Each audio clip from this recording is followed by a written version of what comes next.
my buddy. What's going on, man? Hold on, let me.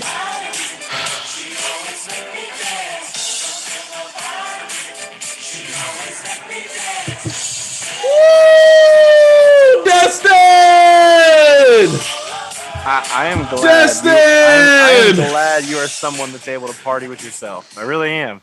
You're just over there having a party of one. But I really, really hope if you're listening to this that and you're listening on to a podcast format, just go over to YouTube. If you're not usually a YouTube person, I understand, but go over to YouTube, watch the intro real quick, because I really don't think you fully understand what just happened if you just listen to what Michael was doing. Oh. But man, Michael, you seem upset. Destin. Oh, today was such a rough day, man.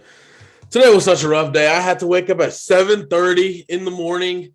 I mean, it was just rough all the way around. Today was a great day. It made my week, okay, possibly my month. Made my month, okay. You know, this is my first full month at my new job, and you know, when you're working in apartments and you get an update and you start yelling at the, you know, at the loudest that your voice can go, and you're yelling, you're hyped, and then your boss calls you and says, "Hey, are you being too loud in that apartment? Because we just got a complaint on you." Oh man, my bad. You know, you can't get in trouble at work too many times, but today is a really good day. It's a really good day, Destin. You know why? I'm not upset at all. Not at all. I think. Sure. Are you sure? Are you sure? I mean, I didn't understand. I didn't get that from what we just watched. From what we just watched, huh? So you think that I am possibly? What would you grade? How would you grade my anger from a 1 to 10? How would you grade it? I mean, usually I've seen you pretty angry. I'd say right now you're pretty ecstatic. If you don't follow Michael on Twitter, you may be a little bit confused why he is so ecstatic right now. But Michael Pivia is not a part of the Eberflus fan club. I don't know. He never got the invite. He never hit join. He never joined the Matt Eberflus fan club, and I'm going to go ahead and talk first because I'm sure he has a lot to say about it. But before you do that, I actually forgot our intro, guys. Welcome to the Blue Stable Podcast. I am your host, Michael Pivia, over here looking dashing and everything. Got to show off the Colts. The Colts. Oh man, I'm not even showing it. There you go. Feeling wonderful. If y'all are watching on YouTube, make sure you get a drink. Party with us. It's a good time. We're having a good one tonight on Thursday. It's a good day to be alive. It's a good day to be a Colts fan. Defense is coming back to Indy. All right. Now, Destin, I will give you the floor. Yeah, I'm definitely going to be way more neutral on this than probably you're going to hear from Michael. Michael's pretty happy. I understand. I think there's parts of me that is for sure. But I am also super excited for Matt Eberflus. I think he's earned it. I think he has earned the right to do so and get this promotion to head coach. He's had multiple opportunities over the last 3 years. And honestly, I just think when it comes down to it, this is really a win-win situation for both parties because I really think the Colts defense can use a little bit of a scheme tampering a little bit. And I really think his system can work. I just didn't think we had the personnel to optimize it. I think Chicago is a good place for him. I really do. I think they have the pass rush that Eberflus needs to be successful. I'm really interested to see what he does building a staff wise. We haven't been able to see that. He's had pretty much full control of hiring the defensive side staff, and it feels like a lot of those guys have gotten some opportunities elsewhere or promotions from within. So we'll see what he's like building a staff. But if you're a Chicago Bear fan listening, from my point of view, I think you're getting a good head coach. I really do. I think he's a guy that if he can make sure these offensive hires work, he can work in Chicago. Now that we'll see what he can do there. But there's also a part of me that is excited for this Colts team because I really do think a change was needed. Destin, before I get into my thoughts real quick, I got to ask you, what did you have for dinner tonight? Tonight for dinner, I had chili cheese hot dogs, mac and cheese, and French fries. Mac and cheese and French fries. You know what? I took the liberty, and I usually don't do this. I usually don't eat steak till like the weekend, but I thought today was a special occasion. You know, I got home from work and thought I should make a dinner of champions. You know, a dinner for men, champions who have gone through a lot, that came out on the other end with the victory. Had me some steak, some garlic parmesan, green beans with the drink, of course. It was beautiful. It was delicious. And I am here to give y'all the delicious takes of this new era of defense coming in to Indianapolis. So, guys, getting into the little serious talk here now that I'm kind of, you know, wearing down a little bit on the excitement, trying to take this robe off, you know, over here trying to freaking tighten it too dang hard. But, guys, legitimately, okay, Matt Eberflus is heading to Chicago. This show, we're going to talk about him. We're going to talk about Brian Baker. We're going to talk about potential candidates that could be coming to Indianapolis as well. So getting into my thoughts about Matt Eberflus, okay? Where do I even start? This isn't going to be one of those where I tear him down. I think I've done 2 years worth of that. This one, it's not going to be that. First off, I do want to thank Matt Eberflus for even being in Indianapolis, okay? If you want to be in Indianapolis, you want to represent the horseshoe, I'll thank anyone for that. Antonio Brown could come to Indianapolis, and I could possibly thank him. It's just when someone wants to wear your uniform, your logo, it means something. Going to Chicago, happy for him, okay? It's, you know, there was that tweet that went out. I can't recall who sent it, Destin, but this is a weird stat. Matt Eberflus is the first coach of a defensive coordinator status to lose to the worst team in football in week 18 and then get a head coaching job 2 weeks later. People come up with these interesting stats now, okay? But for Indianapolis, where did it go bad? What worked out? I don't think Matt Eberflus is a bad coach. I wouldn't go that far. But in Indianapolis, with the personnel that we have, I just thought he tried to be a little bit too smart. There wasn't enough, you know, what am I trying to say? There wasn't enough. You know, there just wasn't enough. What being really bad in third down conversions allowed, being bad in fourth quarter points and yards allowed, getting 30 points put up on you by Josh Johnson of all people, going down to Jacksonville and getting embarrassed by Trevor Lawrence, who was the most pathetic quarterback in the NFL this year, worse than Justin Fields, who had a bad year, worse than Zach Wilson, who had a bad year. I mean, it was just inexcusable.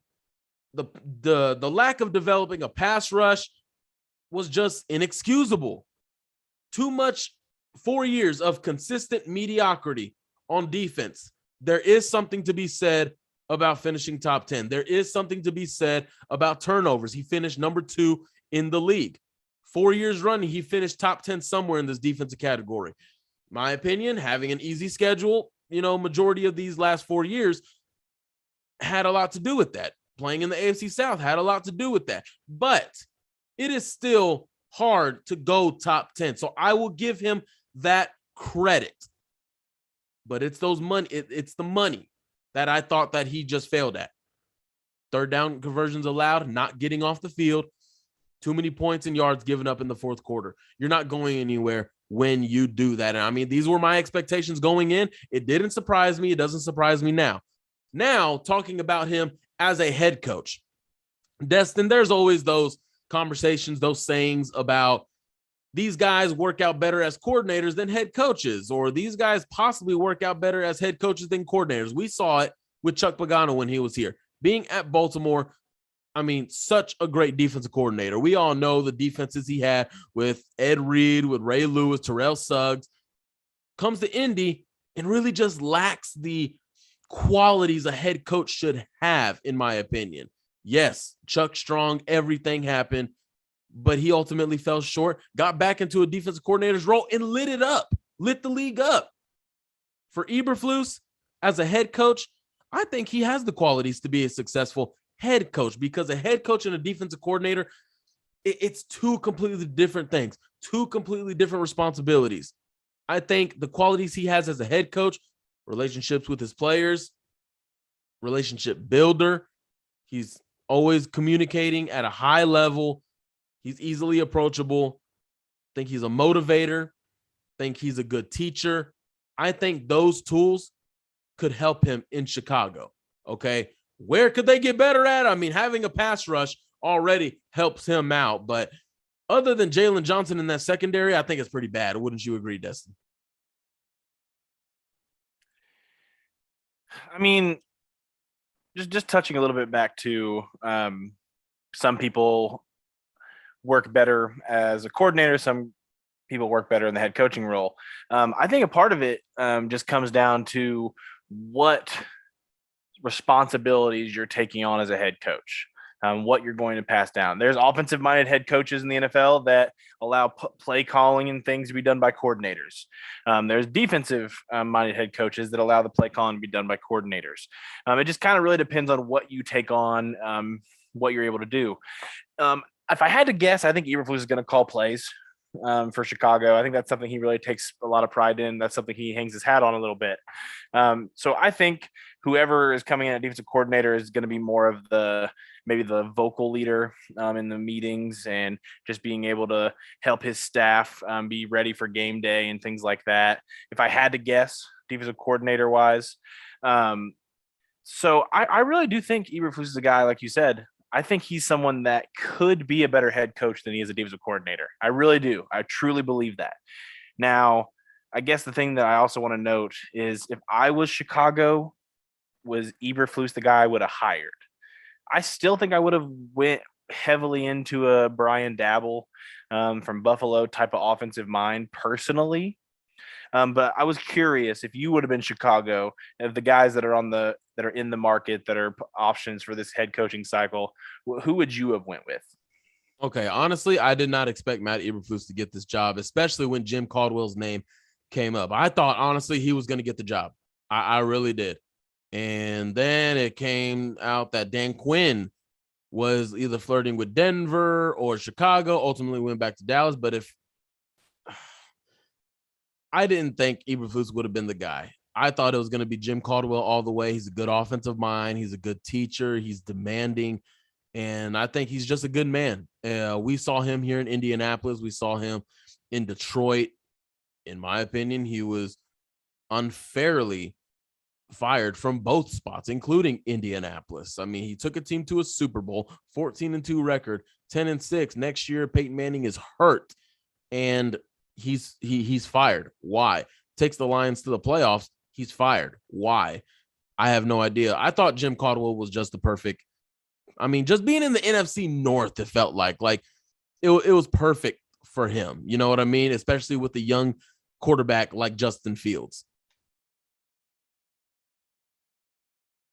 Yeah, I think even Bears fans were really expecting an offensive hire, just because that's how you pair with young quarterbacks. It's usually the route people go. There are some defensive head coaches that have had success with young quarterbacks. So, I mean, I'm not saying it can't work. I'm just saying that I was shocked to see so many defensive-minded head coaches end up on their finalists.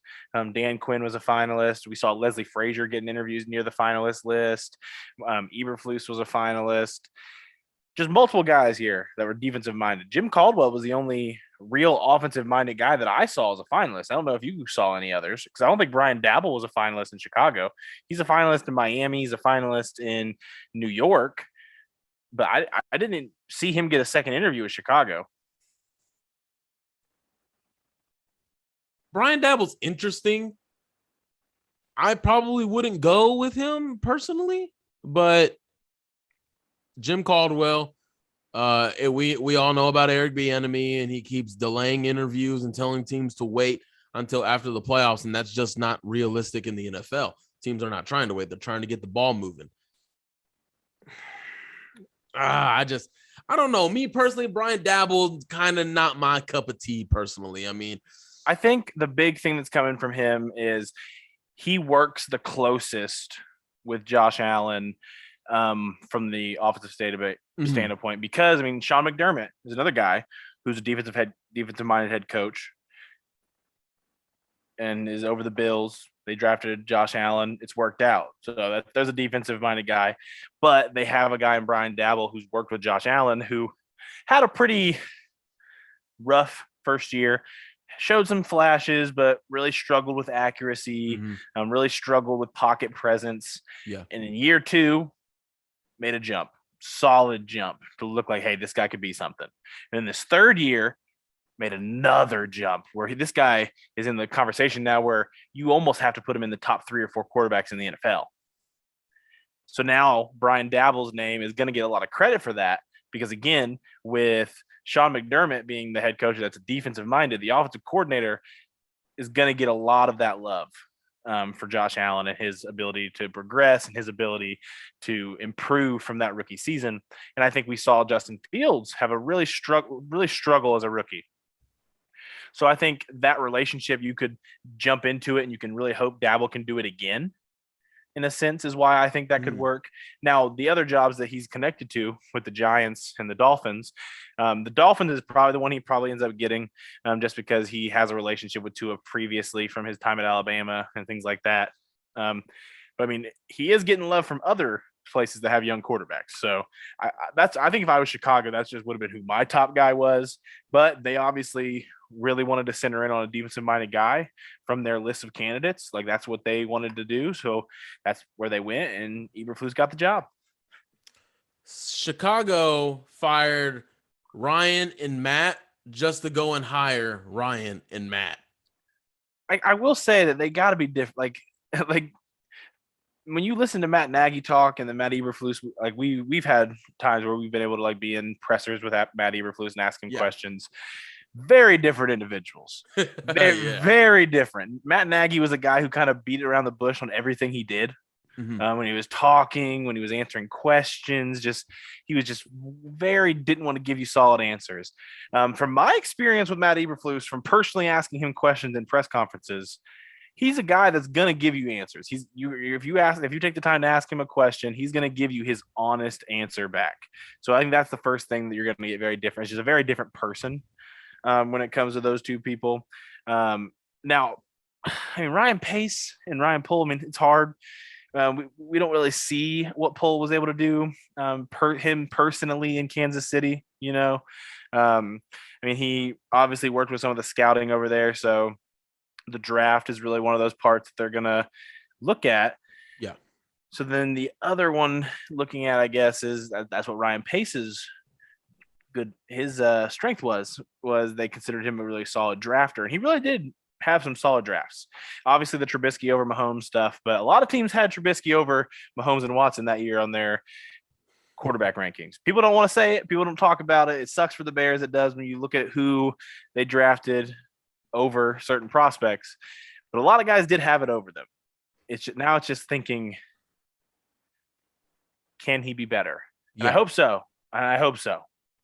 Yeah, I definitely hope the best for this guy as well. I mean, I'm not gonna, talk anything else about him. I definitely think he's a great man. And like you said, I've sat in on those press conferences with him, even after the draft last year and, asked him questions about the young guys and everything. He's a guy that's open to questions and he will answer questions like you said. So Matt Eberflus, congratulations on your new head coaching gig. You and I did have a few words together in that press conference, but just understand, it's all love, maybe a little bit. It's all love. I'm happy for you. Miss Kelly Eberflus, your daughters. Chicago's going to fit y'all well. Hope nothing but the best. And, man, the right tree just keeps on growing, man. It just keeps on growing. Another coaching change, as was reported now, this is going to lead into like a couple of assistants, really. Brian Baker, the defensive line coach, will not return next season for the Indianapolis Colts. He has been let go by Frank Reich and Chris Ballard. So there's starting to be spots that come up. And just speaking on Brian Baker for a little bit, I didn't like any of his coaching. I didn't. From everything I saw from Buckner to the 8th or 9th guy, Banagoo, I mean, I didn't see anything new Toure. I didn't see anything new. All he had was a speed rush. Once that didn't work, boy, it was hell or high water for him. Like, he was lost. Kwity Paye saw some good flashes. Dio saw some good flashes, but I didn't just see too much development going on at that position. Grover Stewart is who he is. Why is he not developing more? He is who he is because of Brian Baker. You get other guys and you're not developing them. I'm glad this happened personally. I just don't think he was cut out for it at all. And normally you don't really see Reich do this too much. I think the other guy he let go, and it was the only one, was Dave Googe. I don't know how to say his last name, but he was the offensive line coach in 2018. He was let go, and now Brian Baker is let go. Now, what comes with assistants, you may ask, guys? Assistants that could possibly go with Matt Eberflus. Right now, it's being reported that maybe it's linebacker coach Dave Burgonzi. They have history together when they were back in Dallas. This one will probably hurt. It's nothing's official yet from everything, from my understanding, from Destin's understanding. Nothing's official yet. But if Burgonzi was to leave, man, oh man, that would hurt a little bit, because you see the growth that Darius Leonard has made. You see the growth that Bobby Okereke has made. You've seen the growth Zaire Franklin and EJ Speed has made. And I've praised Dave Burgonzi a lot for that growth. And then Alan Williams, will he be taken to Chicago for the DC spot? Who knows? He's had a hand in developing Julian Blackman and Kari Willis. James Rowe, he wasn't really hired by Flus. He was hired by the Colts themselves. So it still remains to be seen. Will he leave? I think, Destin, I think you and I would agree that's the number one guy from this staff that I want to hold on to. He was instrumental with Kenny Moore being a Pro Bowler, Rock Ya-Sin emerging as a possible number one, Isaiah Rodgers emerging, the whole 9 yards. It's still a fluid situation as we speak, but Destin, speaking on Baker and the other assistants, where it went wrong for Baker, and really, who would you possibly prefer Eberflus take from this current staff? Oh, that's a tough question. I mean, I think we agree with the James Rowe comment. He's somebody that I definitely really hope the Colts are able to hone in on and keep him in Indianapolis. I just think we saw so many guys, especially Rock, who struggled early in his career, just have a resurgence, just a full 180 type switch, where Rock didn't just take a step. He was the best corner on this team this year. And I just don't want to interfere with the progress he made. Find a way to keep James Rowe. His name hasn't been reported yet as a guy that is being considered to leave to Chicago, but you got to do what you have to do to keep him. Now, the two that are most likely, you mentioned Alan Williams and Dave Burgonzi. It's a tough one between of which I feel like if he takes Burgonzi to be the defensive coordinator, you're keeping Alan Williams for sure. So it just kind of makes it to where you're only losing one guy. Now, I think if he takes Alan Williams to be his defensive coordinator, there's still a chance that Burgonzi leaves to be like the linebackers coach as well as the run game coordinator. Just to give him a slight upgrade, a slight pay raise to get him to leave as well, because I think he's more likely to leave for a non-defensive coordinator job, if that makes sense. So I guess if I had to choose one, I would choose that he takes Burgonzi, just because I think it's a better chance that if he goes, we don't lose both, if that makes sense. But if you were just to offer me both, like, which one would you rather stay next year?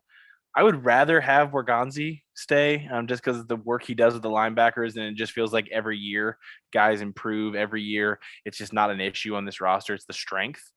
So keeping him would be huge. But hey, we'll see what happens. He's going to end up with at least one. There could be more position groups going over to Chicago. This happens every year. We saw Sirianni take a handful.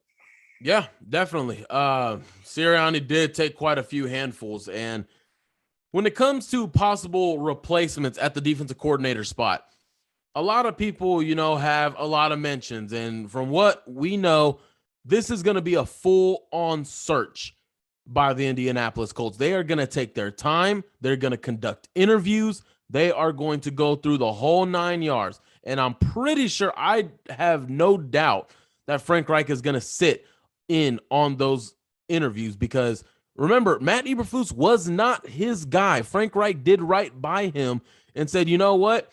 Put in a tough spot, but hey, man, I believe in you and I believe in your philosophy. Let's roll with it. Now Frank Reich gets to choose who he wants.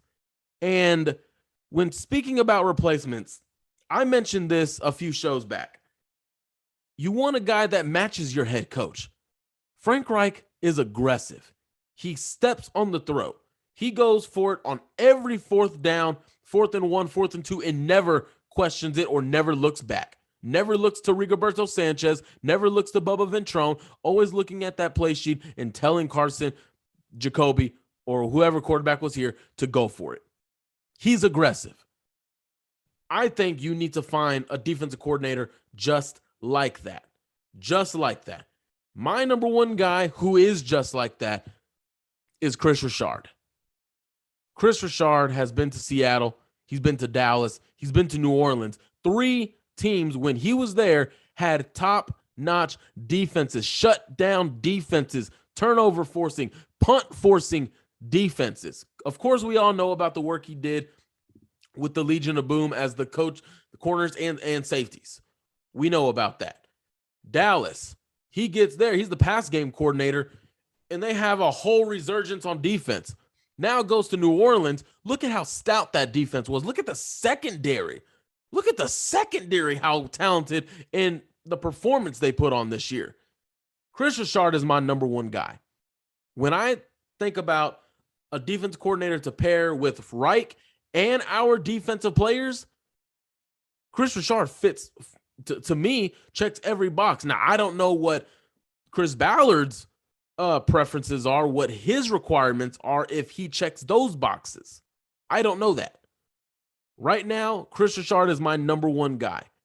And Destin and I are going to give our top 3. And I'm already on number 1. Chris Richard is my number 1 guy. John Butler from Buffalo is my number 2. And then I'll say Jim Schwartz is going to be my number 3. He'll be my number 3 because he has familiarity with Frank Reich when they were in Philadelphia and they won the Super Bowl together. Jim Schwartz always performs. Those Detroit Lion defenses, even when he was the head coach there, they were a little bit tough. Destin, let me pass the floor to you. Oh, I've thought about this I thought about this a lot. I've scrolled through possible guys that fit the 4-3 style, but also are going to add a little bit more of that aggression that I want. You made a really good statement where when you have a guy like Frank Reich, who is just one of, if not the most aggressive offensive minds in the NFL. 4th and short, I'm going for it. I believe in my guys. I'm going to do what I have to do. Very few times did I have a time this year where I saw Frank Reich not go for it when I wanted him to. Mm-hmm. Just didn't happen often. And I want that with my defensive coach, man. I want somebody who's going to take this unit and he's going to add some aggression to him to be able to match that offense, to just make this team someone from both sides of the ball. You have the possibility of getting punched in the mouth. I feel like the Colts defense wasn't a defense that punched you in the mouth. It was more of a defense that just really deflected your blows a lot. And sometimes when the big blow would come in and they couldn't stop it, it happened sometimes, but they really tried hard to just not get knocked out, if you know what I mean, if we're talking about like boxers. So I guess my number one guy just hit the market, was let go by his team, but is an uber aggressive guy, and I think he'd fit well, is Wink Martindale, former Ravens defensive coordinator. Uber aggressive type defensive coordinator. Some might say too aggressive, but I would rather lose being too aggressive than lose with this passive style that we've kind of seen over the last couple of years. Yes. So, I mean, Wink Martindale is a guy that I think is probably one of the more aggressive defensive coordinators. If you've watched the Ravens the past few years, they blitz a lot. They put their corners in position to succeed. I really like that Ravens style defense. That's a guy that I would really prioritize for me. Second guy, and you mentioned him, was Chris Richard from Seattle and then Dallas. Just speaking of where he's been. I have always been somebody, and I believe he's now with the Saints. Is that correct? So Seahawks to Cowboys, now with New Orleans. Yes. He's a guy who's just like a leader of men. Like he's a guy that when he talks, everyone sits down. You can hear a pencil hit the ground kind of guy. And I think that kind of personality could be huge for this defense. I still think if you bring a guy like Chris Richard in, you're still going to have to knock that defensive line coach out of the water, just because that's not really his specialty, and that's something that really has to improve. But his personality is something I think could be infectious on this defense. Third, for me, there's a lot of other guys out there that we're not going to say. So some honorable mentions before I say my third. Mike Zimmer is a guy who just got fired in Minnesota. I wasn't a big fan of how the defense kind of regressed in his time there. But he's a guy who I think people could see getting a defensive coordinator job. The best internal option, Alan Williams, Colts safety coach, who also could be heading to Chicago to be the defensive coordinator. Time will tell. But my third person is, I'm going to say, Lovie Smith.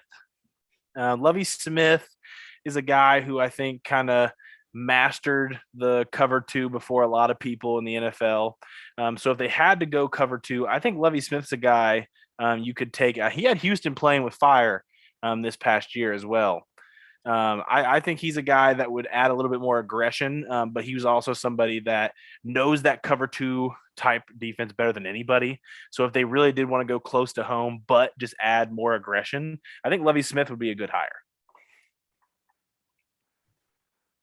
Destin coming out of left field with Lovie Smith, man.